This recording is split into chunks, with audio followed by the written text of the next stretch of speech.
po si Juanito Mariano na lumalapit sa inyo at kumakatok. Patulungan po niyo kami. Dala ko po na stroke. Ang asawa ko naman po yung dialysis. Salamat po. Ako si Ninita Mariano. Sana matulungan ninyo kami sa aking pagdadialysis dahil wala kaming inaasahan. Yung mga anak ko lang ang gumagawa ng paraan para aking madialysis. At ang asawa ko naman na-stroke, hindi naman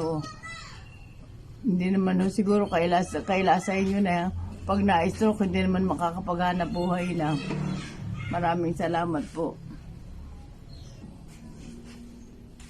Kami pinagpapasalamat kay Lolit Marcelino dahil siya ang ginagawa nila pagtulong sa amin.